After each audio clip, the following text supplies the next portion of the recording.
Introduction देना चाहूंगा। Doctor Sanjeev लाले सर जो हैं, इनका ग्रेजुएशन शासकीय अष्टांग आयुर्वेद महाविद्यालय इंदौर मध्य प्रदेश से है। डॉक्टर लाले सर ने अपना पीजी पोस्ट ग्रेजुएशन द्रविड़ में राष्ट्रीय आयुर्वेद संस्थान जयपुर से कंप्लीट किया है। पहले शासकीय अष्टांग आयुर्वेद महाविद्यालय में ही डॉक्टर लाले सर प्रोफेसर के रूप में कार्यरत थे। बाद में रिसर्च ऑफिसर के रूप में सीसीआरएस ज्वाइन किया सर ने। वर्तमान में सीसीआरएस के regional Ayurveda research institute Jhansi में रिसर्च ऑफिसर के पद पर अपनी सेवाएं डॉक्टर लाले सर दे रहे हैं। डॉक्टर लाले सर को फील्ड सर्वे रिसर्च में 20 वर्ष से अधिक का अनुभव है। जैसा कि अभी द्विवेदी सर ने बताया था कि लाले सर स्वयं हिमालय में जाकर के, घने जंगलों में जाकर के खुद मतलब प्लांट को आइडेंटिफाई करना, उनके आइडेंटिफिकेशन के तरीकों को खोजना, संस्कृत जो पर्याय दिए हुए हैं उन संस्कृत पर्यायों को फिट करना उनके जो आइडेंटिफिकेशन के क्राइटेरिया है उनके ऊपर। तो ये लाले सर की अपनी खुद की मेहनत है। एक छोटी सी घटना बताना चाहूंगा मैं यहाँ पे। मेरा जामनगर में जब सिलेक्शन हुआ, द्रविगुण डिपार्टमेंट मिला, मैंने बड़ी कोशिश की कि द्रविगुण डिपार्टमेंट बदल जाए। उस समय ऐसा एक चलन था कि द्रविगुण में बड़ा सैचुरेशन है, द्रविगुण में मतलब नौकरी की बड़ी दिक्कत होती है। मैं अपने एक सर के पास गया, सर ने मुझे पहली बार लाले सर का नाम बताया। हम बोले क्यों परेशान हो रहे हो? द्रविगुण ने बोले लाले सर को देखो कितनी मेहनत कर रहे हैं, कितना नाम है लाले सर का आज। उस समय लाले सर का नाम सुना था, उसके बाद से लगातार लाले सर के कॉन्टेक्ट में रहा हूं मैं। तो लाले सर ने कई राष्ट्रीय अंतर्राष्ट्रीय जर्नल्स में 15 से ज्यादा आर्टिकल अपने पब्लिश कराए हैं। लाले सर की जो किताबें हैं, अगर जिन छात्रों के पास होंगी उन्होंने देखा होगा कि कितनी महत्वपूर्ण और कितनी ज्ञानवर्धक किताबें हैं। 2003 में पहली किताब आई थी लाले सर की, औषधि नाम रूप विज्ञान। ये पहला वॉल्यूम था। इसी का दूसरा वॉल्यूम 2015 में प्रकाशित हुआ था इंदौर से। और अभी 2020 में रिसेंट एक और किताब लाले सर की पब्लिश हुई है, अभिधान प्रदीपिका एवं शिवकोश निघंटू। लाले सर का आइडेंटिफिकेशन के ऊपर, स्टैंडर्डाइजेशन के ऊपर बड़ा अच्छा काम है। तो अब मैं डॉक्टर संजीव लाले सर से निवेदन करूंगा कि अपना व्याख्यान हम पार्टिसिपेंट के सामने रखेंगे। डॉक्टर संजीव लाले सर।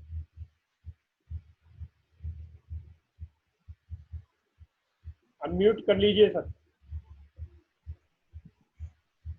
नमस्कार सभी को, और शिरोमणि जी आपको भी बहुत बहुत नमस्कार, और आयोजकों को बहुत बहुत बधाई कि मुझे, और मैं उनको धन्यवाद देता हूं कि मुझे इसी उपयुक्त समझ के मुझे इसका अवसर प्रदान किया। मैं द्रव्य जो पर्याय हैं और वो सिर्फ परिचयात्मक हम के लिए वो उपयुक्त होते हैं, क्योंकि जो हमारा निघंटुओं का स्वरूप है वो बड़ा अल्प मात्रा में है और ये सिर्फ कोश के रूप में है। तो वहाँ हमें द्रव्यों के परिचय के लिए सिर्फ पर्याय पे निर्भर रहना पड़ता है, और हम इन्हीं पर्यायों को पढ़कर या समझकर हम इनको खोजते हैं, और फिर खोजने के बाद बहुत अलग अलग जगह पर अलग अलग, क्योंकि उसी नाम से या लौकिक नाम से वो भिन्न भिन्न हो जाते हैं, इसलिए वो संदिग्धता की भी श्रेणी में कुछ पर्याय उनके आ जाते हैं।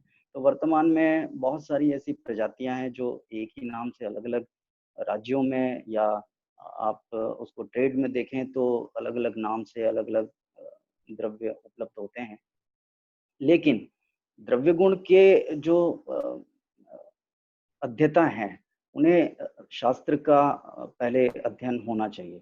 हमें अगर शास्त्र का अध्ययन होगा तो हम उसके पर्यायों को जान पाएंगे, और उन पर्यायों के आधार पर उस द्रव्यों को प्रकृति में उसका अवलोकन कर पाएंगे, क्योंकि हमारे पास और कोई साधन नहीं है। हमें सिर्फ जितने भी द्रव्य का जो परिचयात्मक स्वरूप है वो हमारे पर्यायों के माध्यम से हमें प्राप्त होता है शास्त्रों में, या फिर टीकाकारों के मतों से होता है, या फिर लौकिक जो उनके नाम है, जैसे आपने डलन की टीका या चक्रपाणी की टीका में पढ़ा होगा कि डोडी इति लोके या और भी इति लोके ऐसा करके। तो वो लौकिक नाम भी अपभ्रंश होते हैं संस्कृत नाम के, और परंपरागत में वो अपभ्रंश होकर कहीं न कहीं लौकिक भाषा के रूप में स्थापित हो जाते हैं। तो हमें उनको भी विचार करना चाहिए। द्रव्य के यदि परिचयात्मक है स्वरूप जानना है तो उसके आधार पर हम संस्कृत से उसको कोरिलेशन कर सकते हैं कि ये संस्कृत में क्या हो सकता है, या तो हमें सबसे पहले पर्याय हमें अध्ययन होना चाहिए सारा शास्त्र का। उसके बाद में टीकाओं का मत होना चाहिए, हमें पता होना चाहिए। उसके आधार पर हम, और लौकिक नाम बहुत महत्व रखते हैं किसी भी द्रव्य परिचय के। अब यदि द्रव्य हम परिचय होता है तब हम धीरे धीरे हम इस तरफ आते हैं कि एक ही नाम से यदि अनेक अनेक द्रव्य हैं तो इसमें शास्त्रीय कौन सा द्रव्य है जो हम इसको स्थापित कर सकते हैं। तो द्रव्यों का जो पर्याय है उसको जानने हमको इसलिए भी आवश्यक है कि या फिर जो नवीन द्रव्य जिनका उल्लेख शास्त्र में है लेकिन हम उसको अभी तक स्थापित नहीं कर पाए हैं, चाहे वो वनस्पति के नाम से हो, बॉटनिकल नाम से हो या आयुर्वेद के नाम से। तो मैं कुछ पर्याय हमें सामान्य रूप से सभी के लिए होते हैं। जैसे स्लाइड में दिख रहा है आपको दिप्यक है, तो दिप्यक शब्द हमारा यवानी के लिए, जीरक के लिए अजमोदा, रक्त चित्रक, निम्बुक आदि। अब मैं इसी के नीचे आता हूँ कि द्विज जो प्रिया है वो एक सोमवल्ली का नाम है। तो यहाँ पर अगर द्विज का पर्याय आपको पता है या संस्कृत में आप उसको ढूंढेंगे, क्योंकि अब यहाँ द्विज से आप सर्प नहीं ले सकते, खग नहीं ले सकते, पक्षी नहीं ले सकते हैं। तो यहाँ पर उसका सोमवल्ली जो है वो रसायन द्रव्य है, इसलिए वो ब्रह्म जो ज्ञानी है या ऐसे जन जो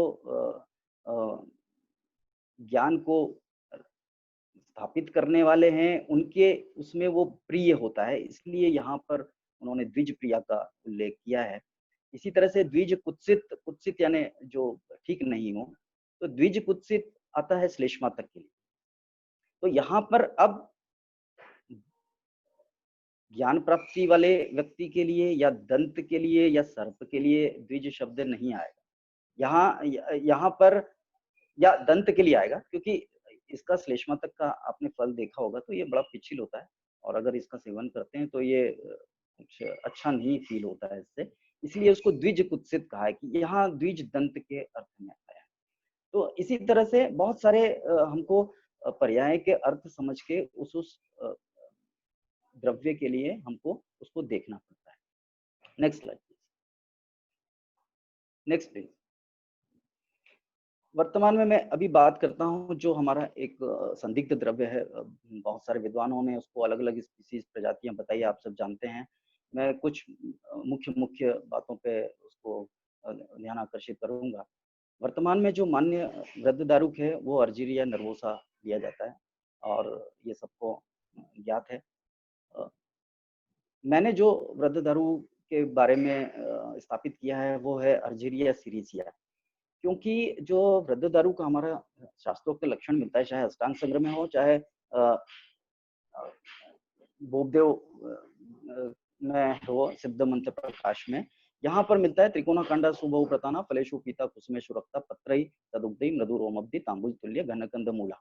अब कुछ पर्याय के रूप में मॉर्फोलॉजी होती है या परिचय स्वरूप होता है, और कुछ का स्वरूप श्लोक के माध्यम से होता है। इसमें जो अर्जीरिया स्पीसियोसा है, इसमें अब शास्त्र में कहा है कि त्रिकोण कांडा, नेक्स्ट प्लीज। इसमें कहा है कि त्रिकोण कांडा, जो हम वर्तमान पहले वाला, इसके पहले वाला अर्जीरिया नर्वोसा, यस।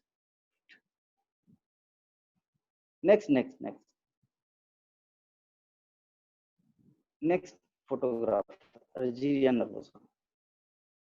इसमें हमारा श्लोक में लिखा है कि त्रिकोण कांडा, हम इसके पहले वाला, हाँ, अर्जीरिया नर्वोसा,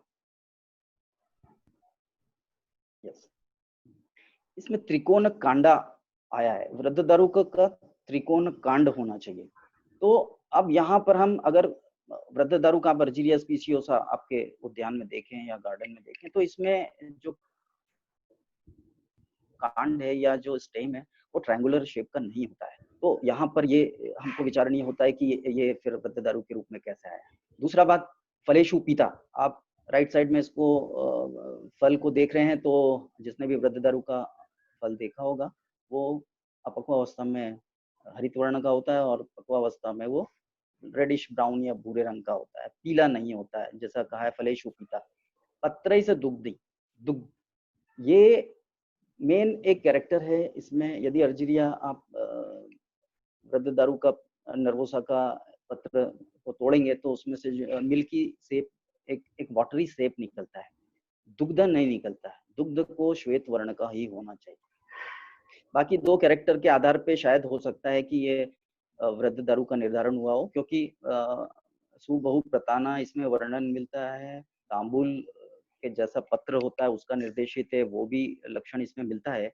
लेकिन दो लक्षण इसमें, तीन लक्षण इसमें हैं, ऐसे हैं जो वृद्ध दारू के जो हमारा जो स्वरूप बताया है उससे ये मैच नहीं होता है।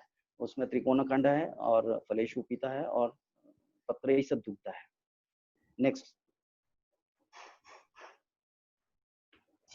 अर्जिरिया सीरिसिया की हम बात करते हैं तो इसको हम वृद्ध दारू के रूप में इसको मान्य कर सकते हैं, क्योंकि इसमें आप देखेंगे इसका जो ये भी अर्जिरिया ही कुल का है, जीनस का है। हो सकता है ये प्रारंभ में वृद्ध दारू रहा हो, लेकिन वर्तमान में इसके अभाव के कारण और हम सब फॉलोअर्स हैं, हमने जितने जितने पुराने जो विद्वान हैं हम उनको फॉलो करते हैं, तो ये कहीं वहां से आके हम इनको फॉलो करते चले गए। लेकिन हमें ये भी देखना है कि ये वास्तव में सही है कि नहीं है, हमको इसका भी निर्धारण करना चाहिए और सिर्फ फॉलोअर नहीं बनना चाहिए। हमें सोचना चाहिए कि अगर ये इन्होंने दिया है तो ये ऐसा क्यों दिया है, क्योंकि इसी से ही आगे शास्त्र आगे बढ़ता है और हमें हमारी तार्किक शक्ति और सोचने की क्षमता बढ़ती है। तो यहाँ पर जो अर्जिरिया सीरिसिया है, इसका जो कांड है या जो तना है या स्टेम है, ये ट्रायंगुलर शेप का होता है और पत्र तांबुल तुल्य घन कंदमूला, तांबुल जैसे पत्र होते हैं। फलेषु पीता, अभी आप यहाँ पर देख रहे होंगे इतना हरिद्रा जैसे वर्ण है, एकदम पीला है, तो फलेषु पीता इसके लिए ज्यादा सार्थक होता है। और पत्र से दुग्ध ही, यहाँ पर दुग्ध भी निकल रहा है इसलिए और कुसुमेशु रक्ता, तो ये सारे कैरेक्टर्स वृद्ध दारू के लिए बिल्कुल उपयुक्त होते हैं। अब ये मॉर्फोलॉजिकली कैरेक्टर्स के लिए बड़ा उपयुक्त है। अब इसको जो वृद्ध दारू के गुणकर्म बताए, रसायन और आदि इत्यादि, उस पर इसका ट्रायल करके देखना चाहिए। लेकिन जो हमारी परिचयात्मक जो स्वरूप है श्लोकों के माध्यम से या पर्यायों के माध्यम से, उसको हमने उसको ढूंढना चाहिए। तो वृद्ध दारू से बहुत लोग अलग अलग विद्वान अलग अलग द्रव्य लेते हैं, लेकिन ये प्रजाति सबसे उपयुक्त बैठती है, ऐसा मेरा मानना है। नेक्स्ट, इसी तरह से पाटला, घंटा पाटला और श्वेत पाटला का शास्त्र में वर्णन आता है। तो जो द्रव्य गुण जानते हैं या जिन्होंने जो अध्येता है द्रव्य गुण के, तो उसमें पाटला का से स्टीरियोस्पर्मम चेलियोनाइडिस लिया जाता है, घंटा पाटला या मोक्षक या से श्रेबेरा स्वीटियोनाइडिस लिया जाता है, और श्वेत पाटला से आचार्य पीवी शर्मा जी ने रेडर मचेरा ज़ैलोकार्पा को लिखा है, वो ज्यादा उपयुक्त प्रतीत होता है। तो वो इसीलिए क्योंकि कुछ आचार्यों ने, विद्वानों ने श्वेत पाटला से स्टीरियोस्पर्मम की सोबिलेंस स्पीसीज बताया है, किसी ने और कुछ दूसरा स्पीसीज बताया है। लेकिन जहाँ द्रव्य गुण की बात है, तो द्रव्य गुण में जितने भेद बताए हैं, यदि श्वेत पित्त रक्त कृष्ण या नील या श्वेत, जो भी द्रव्य के भेद बताए हैं वो पुष्पों के वर्ण के आधार पे प्रायः बताए हैं। तो यहाँ पर पाटला जो शब्द है वो पाटल वर्ण के आधार पे आया है कि इसके पुष्प जो पाटल वर्ण के होते हैं। पाटल वर्ण होता है श्वेत स्यात रक्त, श्वेत और रक्त को मिला देते हैं तो जो गुलाबी कलर का आता है वो पाटल वर्ण कहलाता है। पाटल वर्ण के इसके पुष्प होने के कारण ये पाटला कहलाया। तो मुख्य रूप से जो द्रव्य है वो पाटला कहलाया। अभी आप लेफ्ट साइड में जो फोटोग्राफ्स देख रहे हैं वो पाटल वर्ण के पुष्प का है, स्टीरियोस्पर्मम चेलियोनाइडिस का। इसके अब ये मुख्य रूप से पाटला स्थापित द्रव्य हो गया है क्योंकि ये दशमूल का प्रधान द्रव्य था। उसके आधार पर इसकी दूसरी श्वेत पुष्प की प्रजाति पाई जाती थी, तो अब उसको वहां पर श्वेत पाटला कहा जाने लगा। उसका दूसरा पर्याय भी कास्ट पाटला है, और कास्ट पाटला क्यों कहते हैं मैं बाद में उसका नेक्स्ट स्लाइड में आपको बताऊंगा। तो मुख्य रूप से जो यहाँ पर श्वेत पाटला है वो उसके पुष्पों के वर्ण के आधार पर है। तो अभी आप दोनों में तुलना करेंगे तो दोनों बिग्नोनियेसी फैमिली के हैं, दोनों सेम प्रजाति के हैं, इसीलिए वो उस वर्ग में है, लेकिन पुष्पों में अंतर है। Next slide please.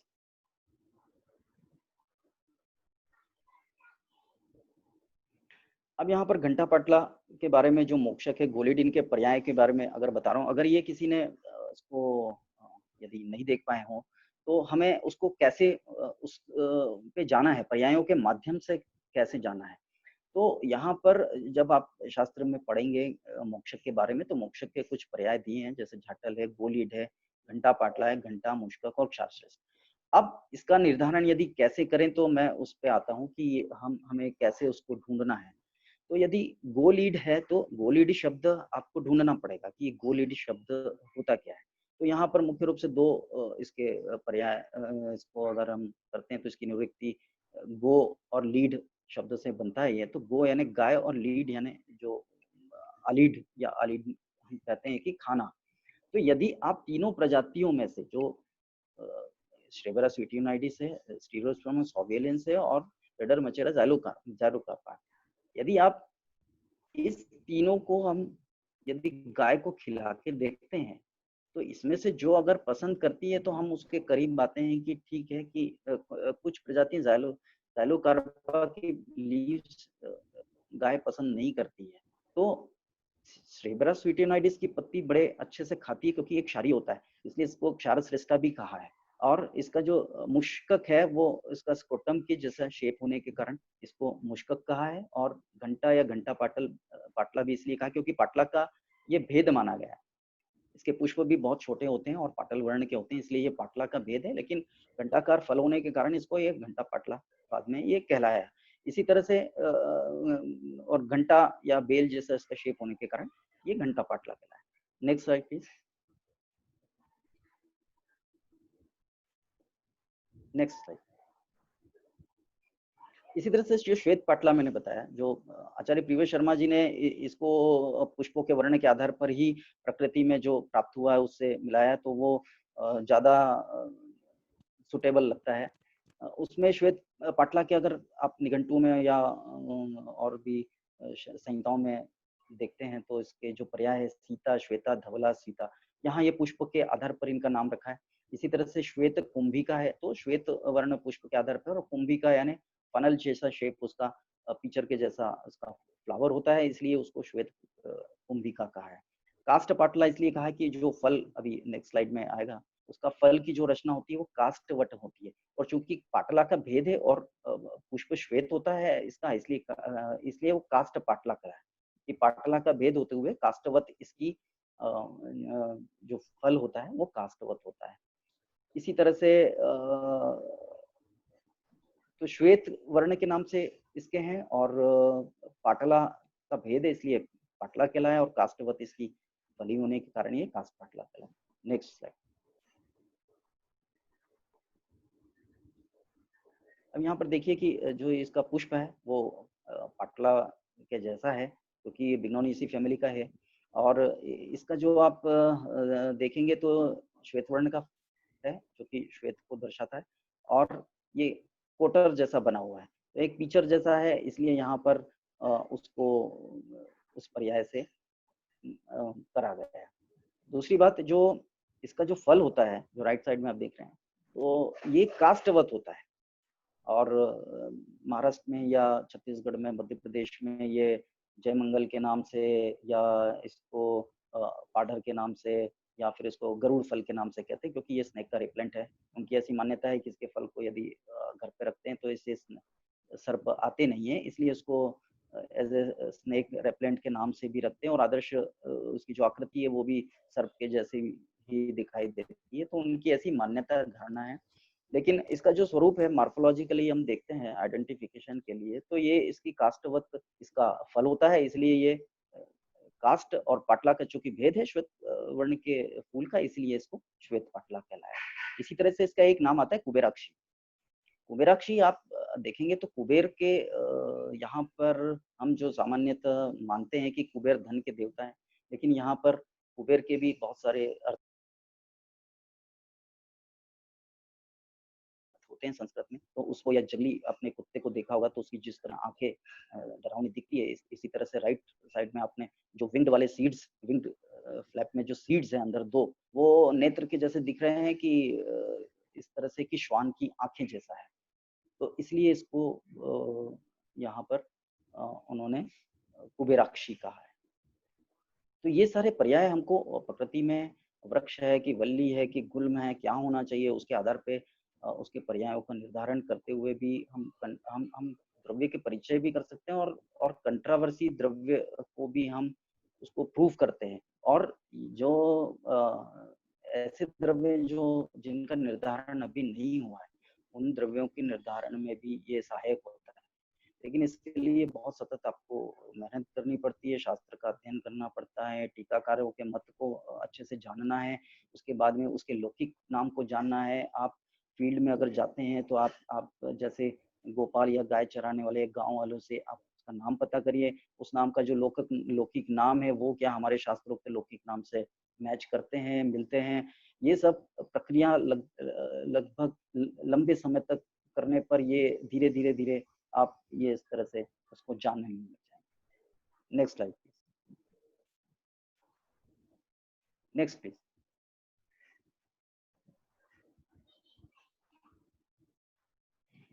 अब यहाँ पर एक द्रव्य आया है सप्तपुत्री, ये शालिग्राम निघंटु का है, और इसमें ये कोशातकी का भेद है। यदि आप श्लोक पढ़ेंगे तो ये श्लोक में आपको 3-4 पर्याय भी दिखेंगे, और ये पूरा श्लोक है यदि हम तोड़ते हैं तो इसमें लिखता है लघु कोशातकी। इसका मतलब ये कोशातकी का भेद है और ये लघु होता है, चूंकि इसलिए इसी को लघु कोशातकी कहा है। ग्राम्या means cultivated in villages for vegetable. तो ग्राम्या का अर्थ है कि गांव में इसको लगाया जाता है, ये गांव में ही होती है, वन्य में नहीं होती है। और सप्तपुत्री स्मृता, सप्तपुत्री यानी 7 पुत्री होना चाहिए। 7 से मतलब यहाँ पर अधिक संख्यावाचक होता है सप्त। अभी आप सप्तपर्ण में भी देखेंगे तो सप्तपर्ण में 7 पत्र नहीं होता, 7 से ज्यादा होता है। तो सप्त वहां पर बहुसंख्यक है या अधिकता को दर्शाता है। जैसे हम सहस्त्र है या शतपत्री कहते हैं, उसमें शस्त्र या सहस्त्र कुछ होता नहीं है, उससे कम भी हो सकता है, लेकिन वो संख्यावाचक शब्द है, उस अधिकता को दर्शाता है, इसलिए यहाँ सप्तपुत्री कहा है। पुत्री शब्द से यहाँ पर बेटी के अर्थ में पुत्री नहीं है। पुत्री के बहुत सारे अर्थ होते हैं अलग अलग।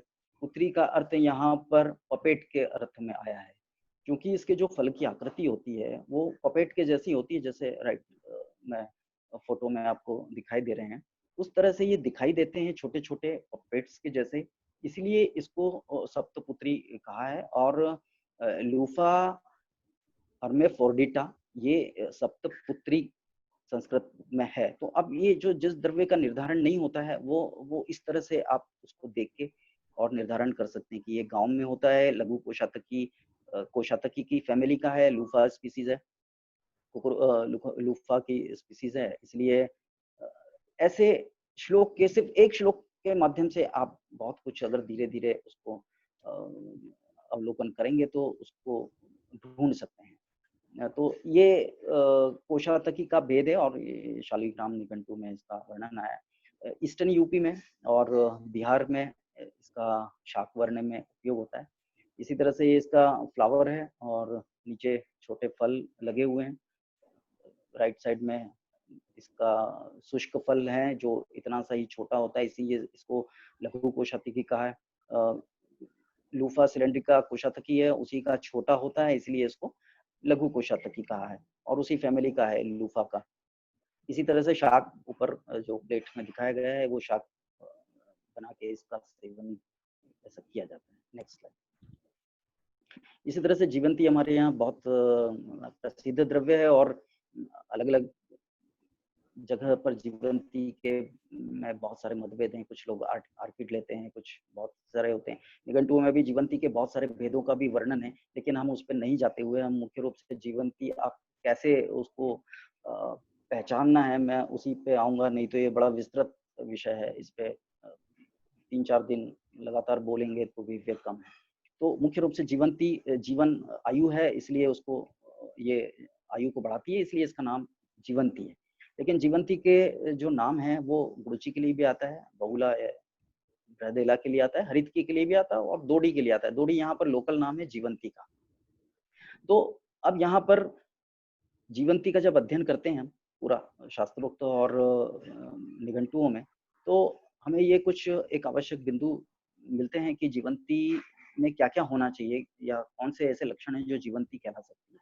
तो उसमें सबसे पहले है कि यह लता प्रजाति की औषधि होना चाहिए, इसका क्लाइंबर होना चाहिए और इसके फल अर्क के फल के समान होना चाहिए और फल से क्षीर निकलना चाहिए।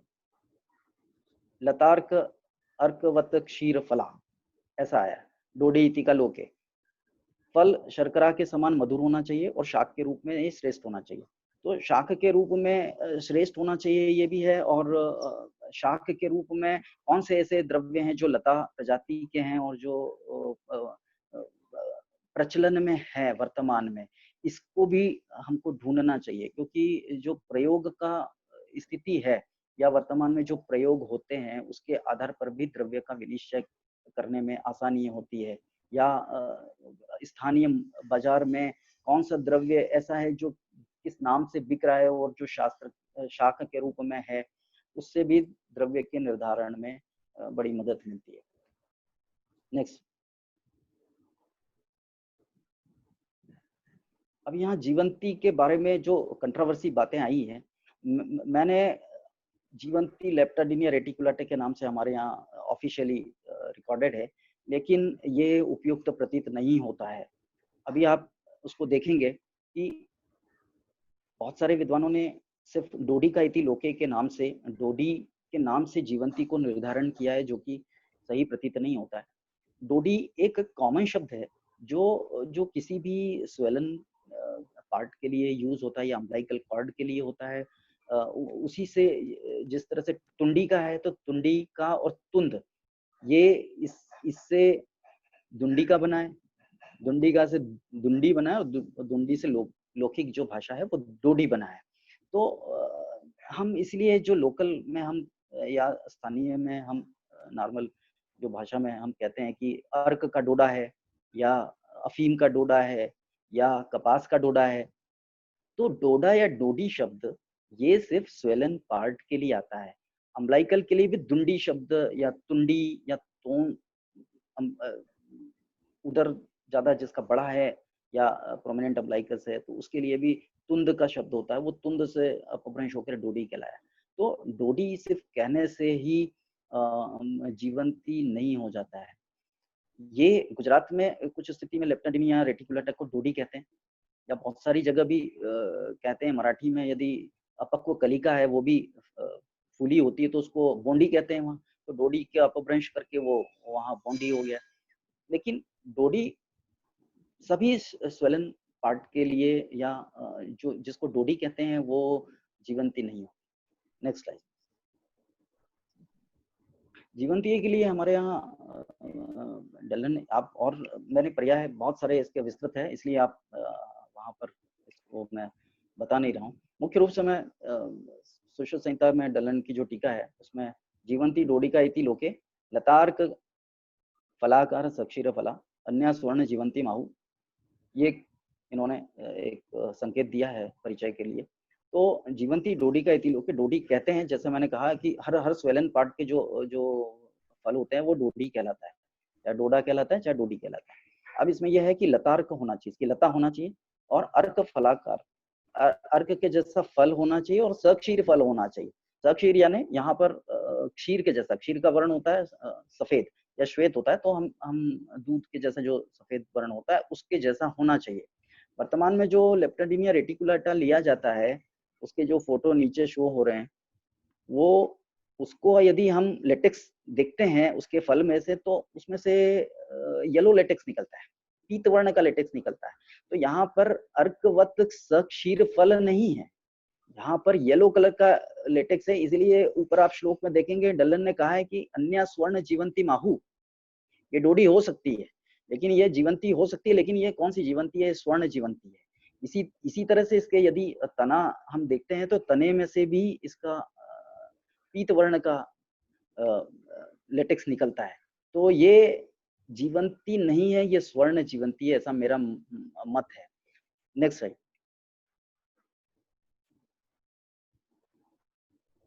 Next slide please. जीवंती को मैंने लेप्टाडिनिया टेलोस्मा पैलिडा माना है, और ये इसलिए माना है कि इसके सारे जो लक्षण हैं वो डलन की टीका से मैच करते हैं, या इसके जितने भी पर्याय हैं, या इसका प्रायोगिक पक्ष है, या इसका शाक के रूप में प्रचलन है, या इसका नामकरण है लौकिक भाषा में, वो सब जीवंती के लिए उपयुक्त प्रतीत होता है। अभी इसमें जो आपके फ्लावर दिखते हैं, तो इसमें शर्करानवत मधुर पुष्पा भाव प्रकाश की आप भाव प्रकाश देखेंगे तो इसमें शर्करानवत मधुर पुष्पा आपको आता है कि इसका जो पुष्प होता है वो शर्करानवत मधुर, शर्करानवत तो नहीं होता है लेकिन मधुर रस युक्त होता है। इसी तरह से मैंने कहा लतार्कवत क्षीरफला, तो इसका जो राइट साइड में जो फल है वो उसमें से अर्क के जैसा व्हाइट लेटेक्स निकल रहा है इसमें से, तो ये ज्यादा उपयुक्त है उस प्रजाति के लिए। और इसका नीचे शाक के रूप में बनाकर मैंने उसको प्रयोग किया है, तो इसके जैसा मधुर फल मैंने अभी शाक वर्ग में खाया नहीं है, इसका सेवन नहीं किया है, जिस तरह से ये इसका स्वाद होता है या रस होता है। इसी तरह से इसका जो फल होता है, ये जो पुष्प होते हैं, पुष्प बहुत सारे राज्यों में, चाहे आप यूपी ले लें, ईस्टर्न यूपी में, चाहे आप गुजरात लें, चाहे आप राजस्थान की बात करें, ये कहीं ना कहीं इसका पुष्पों का सेवन किया जाता है, और ये बाजार में भी ये बेचे जाते हैं शाक वर्ग के लिए। तो ये कहीं ना कहीं शाक के रूप में फूलों का भी प्रचलन है, और इसके पुष्पों का और इसके फलों का प्रचलन है। इसलिए यदि हम लेप्टाडिनिया की बात करते हैं तो लेप्टाडिनिया कहीं उसके फल या फूल मार्केट में दिखते नहीं है, या कहीं प्रचलन बहुत ज्यादा नहीं है कि हम इसका प्रयोग हम देख पाए शाक के रूप में। Next slide.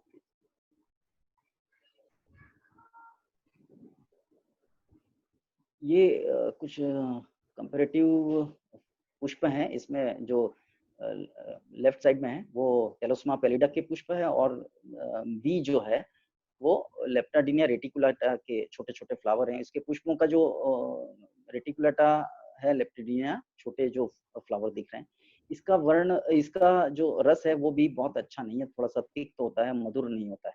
जबकि एक की तरफ जो लेप्टाडिनिया रेटिकुलेटा है, इसका शाक विशेषज शर्करान मधुर पुष्प जैसे भाव प्रकाश ने कहा है, उसके जैसा ये मधुर होता है।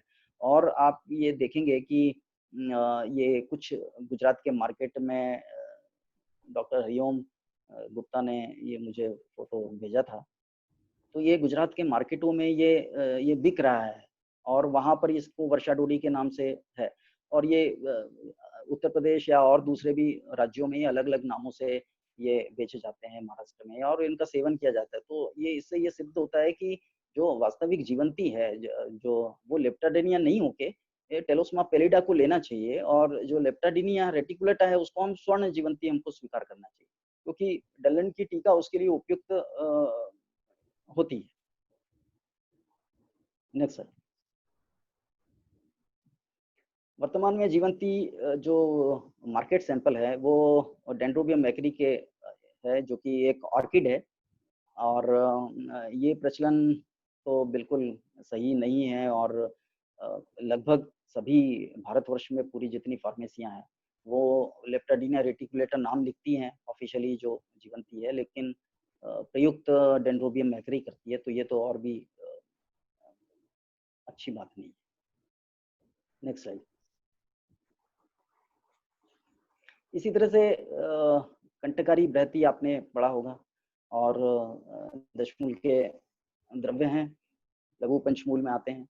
अब यहाँ पर सिंपल सी एक बात होता है, मैं एक पर्याय पकड़ के इस पे करता हूँ कि बृहति यानी जो बृहत होना चाहिए।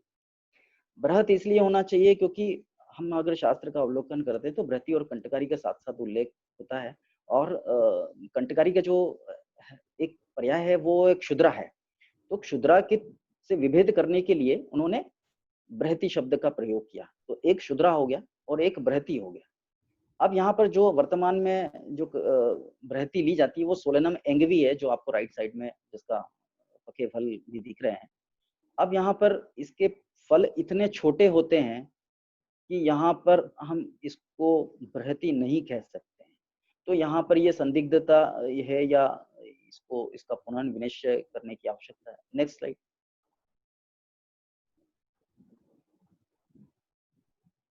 ये भी वर्तमान में जो ग्रहित है सोलेनम एंगवी, पहले ये सोलेनम इंडिकम था, लेकिन इंडिकम गलत नाम था, वो बॉटनिकल, हमारे यहाँ इंडिकम स्पीसीज होती नहीं है सोलेनम इंडिया में, तो ये बाद में सोलेनम एंगवी कहलाई। तो अब इसका आप स्केल रखा हुआ है, फोटो देखिए, साइज इसका कितना होता है, छोटा सा। और डलन ने एक टीका करी है कि बृहति द्वयम एका ह्रस्वफला द्वितीय एका बृहत फला द्वितीय ह्रस्वफला ह्रस्वफला चणक बृहति च। डलन ने बृहति दो प्रकार की बताई है। यदि आप टीका कहें तो बृहति द्वय के नाम से बहुत सारा उल्लेख मिलता है। एका बृहत फला यानी जो एक बृहति है, बृहत फल वाली होना चाहिए, इसलिए बृहति नाम है उसका। द्वितीय ह्रस्वफला चणक बृहति च, जो छोटी फल वाली है, जो आप सोलेनम एंगवी देख रहे हैं, इसका फल चणक के जैसा होता है। साइसर एरिटिनम जो चणक है हमारा, चना, उसके जैसा होता है, इसलिए वहां पर उन्होंने इनको चणक बृहति का नाम दिया है। लेकिन बृहति एक दूसरा होना चाहिए, जो मैंने उसको निर्धारण किया है। Next slide please.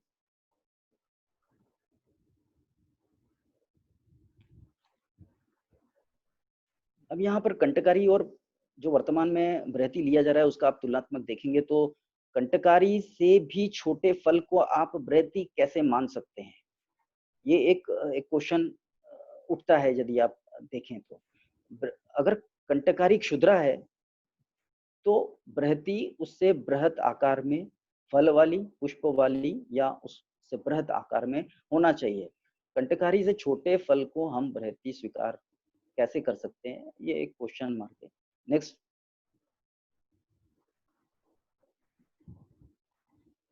यहाँ पर मैंने जो पहले भी निर्धारण किया है, इसको सोलेनम इनकेनम जो स्पीसीज है, मैंने उसको बृहति माना है।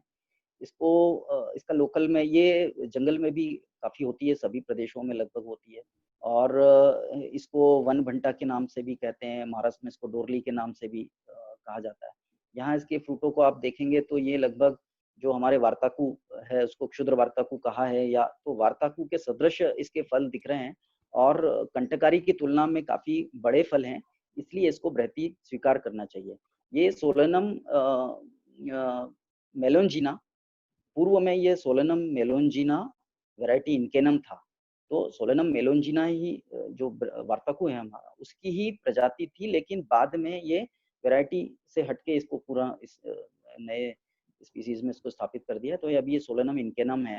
तो सोलेनम मेलोंजिना ही होना यानी ये इंगित करता है कि ये पहले बैंगन की ही ये दूसरी प्रजाति है, तो इसे हम इसको बृहति के रूप में स्वीकार करना चाहिए। Next slide please. ये यहाँ पर कंपैरेटिव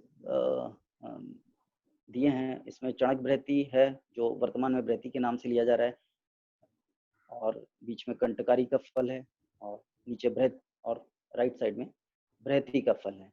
तो आप यहाँ पर देखेंगे जो ऊपर वाला स्लाइड्स के फोटो हैं उसमें पकने पर ये रक्त वर्ण का हो जाता है, जो वर्तमान में सोलेनम एंगवी ली जाती है।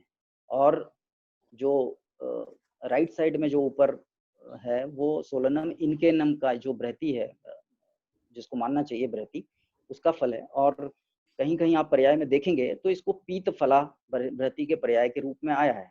तो यहाँ पर उस अर्थ में रक्त वर्ण को भी हम बृहति नहीं मान सकते, क्योंकि इसका फल भी छोटा है, और पीत फला अगर आता है तो वो भी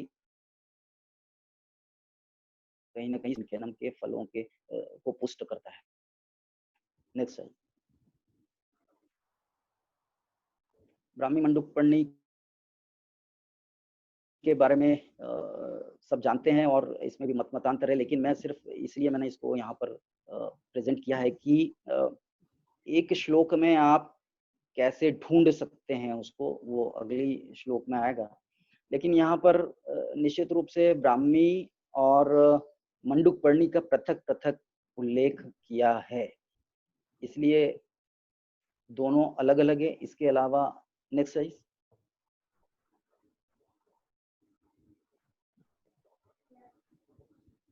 अब यहाँ पर चरक चिकित्सा स्थान आप देखिए, जो चरक का अध्याय है उसमें ऐन्द्रीय रसायन में ऐन्द्रीय मत्स्याख्यो ब्राह्मी वचा ब्रह्म सुवर चला। आचार्य प्रियव्रत शर्मा जी ने ऐन्द्री से ब्राह्मी का वर्णन किया, लेकिन ऐन्द्री के नाम से ब्राह्मी का वर्णन उपयुक्त प्रतीत मुझे नहीं होता है बहुत सारे ग्रंथों में, क्योंकि यहाँ पर ऐन्द्री भी आया है और एक ही श्लोक में, और ब्राह्मी भी आया है शब्द, आप देख रहे हैं। तो मत्स्याख्यो के बाद ब्राह्मी शब्द का भी वर्णन है और ब्रह्म सुवर्चला के भी वर्णन है। तो ब्रह्म सुवर्चला ऊपर आप देखेंगे सुश्रुत संहिता में, तो ब्रह्म वर्चसी और ब्रह्म सुवर्चला ये ब्राह्मी है, और उसके साथ मंडूक पर्णी का भी वर्णन किया है। और इसी तरह से जो ब्राह्मी है नीचे चरक संहिता में मत्स्याख्यो के बाद, वो ब्राह्मी मंडूक पर्णी है। और यहाँ पर ऐन्द्री से क्या लेना है, ये थोड़ा सा विचारणीय विषय है। आचार्य प्रियव्रत शर्मा जी ने ऐन्द्री से बैकोपमनरी का ग्रहण किया है, लेकिन अब ये श्लोक से, क्योंकि इसमें ऐन्द्री भी आता है, ब्राह्मी भी आता है और ब्रह्म सुवर्चला भी आता है शब्द, तो अब यहाँ से इन तीनों में से कौन सा द्रव्य लेना चाहिए, ये इस तरह से जो पर्याय होते हैं या जो होती हैं, उससे नए द्रव्य को आप ढूंढ सकते हैं या इसका विवेचना कर सकते हैं, या जो द्रव्य निर्धारित नहीं है उन द्रव्यों को भी निर्धारित करना होता है। लेकिन इसके लिए आपको टीकाकारों के मत, उसके पर्याय द्रव्य के, उसके लौकिक नाम, उसके प्रायोगिक पक्ष, उसका समाज में उपयोगी पक्ष को भी ध्यान में रखना होता है। नेक्स्ट, यहाँ पर ब्राह्मी आप ये सब विदित है। नेक्स्ट, ये मंडूक पर्णी है। मंडूक पर्णी के भी यहाँ पर एक अलग बात बताना चाहूंगा कि बहुत सारे आचार्य लिखते हैं कि मंडूक के जैसे पत्र होते हैं इसलिए मंडूक पर्णी है आकार में, लेकिन ऐसा नहीं है। यहाँ पर मंडूक पर्णी का जो अर्थ है वो मंडूकवत, अगर मंडूक या फ्रॉग जमीन से बैठता है तो 45 डिग्री का एंगल बनाता है। तो जो लीव्स का अपीयरेंस है वो, अगर हम पिटियोल देखें या लेमिला उससे देखें तो क्रॉस करके, तो उसमें 45 डिग्री का एंगल बनना चाहिए। इसलिए ये मंडूक के सदृश बैठी हुई रचना बनाती है लीव्स, इसलिए इसका नाम मंडूक पर्णी है, न कि इसका आकार मंडूक के जैसा होता है। ये दो बातें से और पुष्ट होता है, क्योंकि जो मंजिस्टा है हमारा रूबिया कार्डिफोलिया, उसका पर्याय भी मंडूक पर्णी के नाम से आता है। इसी तरह से श्योनाक जो है, श्योनाक का भी एक पर्याय मंडूक पर्णी है। तो वहां तो अगर आकार के अर्थ में लेते हैं तो दोनों द्रव्यों में हम मंडूक के जैसा तो पत्र होते नहीं है दोनों के, वहां पर भी आप देखेंगे तो 45 डिग्री का एंगल आपको लीव्स में आपको दिखेगा, चाहे श्योनाक हो चाहे आप मंजिस्टा को देखें। नेक्स्ट,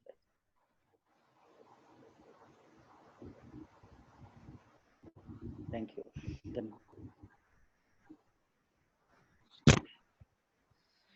बहुत बहुत धन्यवाद डॉक्टर संजीव लाले सर, बहुत ही सुंदर प्रेजेंटेशन। द्रव्यगुण के जो स्कॉलर्स यहाँ बैठे होंगे उन्हें निश्चित रूप से बहुत सारी नई चीजें सीखने को मिली होंगी, निश्चित रूप से प्रेरणा मिली होगी कुछ नया करने की। ये आपके प्रेजेंटेशन में जो फोटो सर ने दिखाया, ये सारे के सारे खुद के सर के फोटो हैं। इसमें सर की मेहनत दिखाई दे रही है कि सर ने फील्ड में कितना काम किया है। सर, बीच में एक प्रश्न आया था, कोई स्कॉलर डॉक्टर विनोद जी हैं, वो पूछ रहे थे कि जीवंती का कौन सा पार्ट यूज करना चाहिए। देखिए, शाक के रूप में पुष्प भी किया जा सकता है। शाक के रूप की बात होती है तो शाक में पुष्प का प्रयोग कर सकते हैं और फल का प्रयोग कर सकते हैं, और जहाँ तक औषधि की बात है तो वहां पर मूल का प्रयोग। थोड़ी सलाह दूंगा। ये हमारे डॉक्टर लाले जी, मैंने शुरू में ही कहा था कि चरक की तरह ये भ्रमणशील थे और बहुत ही अच्छा वर्क किया है, सराहनीय है। इनके जैसा कार्य करने वाला इस भारतवर्ष में कोई और नहीं है द्रव्य परिचय के क्षेत्र में। संदर्भ ये लूंगा कि अर्क का, तो देखिए पुस्तकों में लिखा होता है शर्करावत मधुरा, मगर केवल पुस्तकों पर ही ध्यान नहीं देना चाहिए, क्योंकि वो डिफरेंट पब्लिशर्स द्वारा पब्लिश हुई रहती हैं। हमारे डिपार्टमेंट में हमारे गुरु प्रोफेसर केसी चुनेकर जी थे, जब उन्होंने देखा शर्करावत मधुरा, उन्होंने सोचा कि इसकी पांडुलिपि कहाँ कहाँ मिल सकती है। तो संयोगवश हमारे काशी हिंदू विश्वविद्यालय के भारत कला केंद्र भवन, भारत कला केंद्र, जहाँ पांडुलिपियों का भंडार है, वहां पहुंचे, मिल गई। वहां लिखा था सा अर्कवत मधुरा। पहले क्या होता था कि हाथ से हैंड रिटन प्रतिलिपि बनती थी, तो अर्कवत और शर्करावत, तो और जो संस्कृत में निशान रहता है किसी से श जैसा हो गया होगा। हालांकि दोनों बातों का उल्लेख लाला जी ने किया, इस बात की मुझे प्रसन्नता है। और इसीलिए पांडुलिपियों पर भी खोज और शोध होना बहुत जरूरी है, क्योंकि जो पांडुलिपियां हैं उसी के अनुसार द्रव्यगुण की पुस्तकें हैं कि नहीं है। मगर इसके लिए बहुत ही डिवोटेड प्रयत्न होना चाहिए, वो सब लोग नहीं कर सकते, शायद हम और आप भी नहीं कर सकते। दूसरी बात मैं कहना चाहूंगा कि बृहति के वास्तव में कई भेद है, और उतने ही नहीं, आयुर्वेद में भी किसी ने 6 भेद कहा है, राजघंटोकार ने 11 भेद कहा है। तो वास्तव में इनका प्रयास सराहनीय है कि इन्होंने कुछ चीजों को आइडेंटिफाई करके केवल बृहति पर लाया। लेकिन बृहति के जो 11 भेद निघंटुकारों ने कहा है, वो एक्चुअली कुछ भी नहीं, सोलेनम की स्पीसीज है। सबकी फ्रूट्स जो होती हैं लगभग वैसे ही होती हैं। बैगन में बड़ा सा हो गया, बृहति में थोड़ा उससे छोटा हो गया। तो इस पर भी उन्होंने अच्छा कार्य किया है। एंड्री के बारे में के संदर्भ में लेते हुए मैं कहना चाहूंगा कि देखिए, केवल हम फार्म को ग्नोसी के आधार पर एक प्रश्न और है जी कि which is the best single drug useful to decrease the loss of kidney functioning because of PCKD? ये डॉक्टर वेणु मल्होत्रा है, उनका क्वेश्चन है। Which is the best single drug useful to decrease the loss of kidney functioning because of PCKD? हमारे यहाँ तो से पुनर्नवा को माना है। अगर पुनर्नवा का सिंगल औषध एकल द्रव्य के रूप में प्रयोग कर सकते हैं तो वो ही सार्थक है, क्योंकि मैं छत्तीसगढ़ में था तब एक सर्वे कर रहा था, तो उसमें एक जो किडनी फेलियर का भी पुनर्नवा के अर्क से वो ठीक करते थे, सिंगल ड्रग से, सिर्फ डॉक्टर गुप्ता। तो मेरे हिसाब से वो पुनर्नवा को ही एकल द्रव्य के रूप में प्रयोग किया जाए।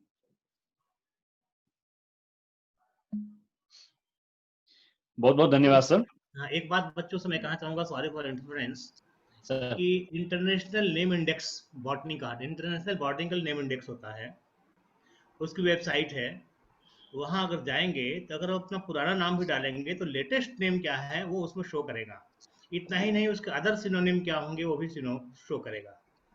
इंटरनेशनल प्लांट नेम इंडेक्स करके आप खोज लें, वो वेबसाइट आपको मिल जाएगी। शायद लली जी ज्यादा इस पर बता पाएंगे, क्योंकि उन्होंने ही मुझे बताया था एक बार, मुझे याद आ रहा है मीटिंग में। प्लांट लिस्ट, हाँ प्लांट लिस्ट, प्लांट लिस्ट है जी जी। और इपनी की साइट भी है, बहुत सारी साइट्स हैं सर जिसमें, और क्यूब की भी साइट पे जा सकते हैं आप। हाँ, बच्चे नोट कर लें जो लाले जी बता रहे हैं, और वहां जाकर के आप अगर पुरानी एडिशन की पुस्तक के पढ़ते हैं तो लेटेस्ट नाम उसमें आपको मिल जाएगा, अगर पुराना नाम भी उसमें बॉक्स में डालेंगे तो। और यह हम लोगों का काम है, ये उन पुस्तक ढूंढें आप, तो लेटेस्ट नाम को ज्ञात कर लें और ढूंढें। बच्चों को प्रयास तो करना ही पड़ेगा आगे बढ़ने के लिए ना। बाद ये मैं पुनः ये कह रहा हूं कि ये हमारा बड़ा द्रव्यगुण के स्कॉलर्स का, जो टीचर्स दूसरे विषय के भी जुड़े हुए हैं, हम सबका बड़ा सौभाग्य है कि द्रव्यगुण के 2 विशेषज्ञ वक्ताओं को आज हमें सुनने का मौका मिला। प्रोफेसर के द्विवेदी सर, डॉक्टर संजीव लाले सर, दोनों को अपनी तरफ से बहुत बहुत धन्यवाद देते हुए कॉन्फ्रेंस को आगे बढ़ाने के लिए डॉक्टर लोकेश जी की ओर में आगे के कार्यक्रम के लिए धन्यवाद सर। कंक्लूड करिए। मैं डॉक्टर राहुल गुप्ता जी को बोलता हूं कि इस सेशन को आप कंक्लूड करें और वोट ऑफ थैंक्स साथ में प्रेसिड करें। डॉक्टर राहुल गुप्ता।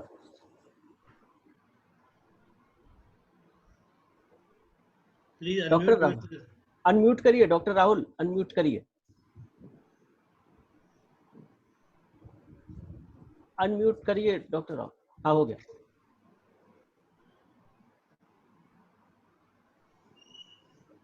अनम्यूट नहीं हुआ।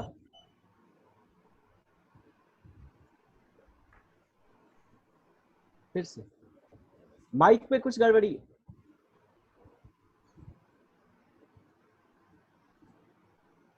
माइक का इशू है थोड़ा, हैंड्स फ्री चेक कर लीजिए। हैंड्स फ्री चेक कर लो। धन्यवाद डॉक्टर लोकेश जी।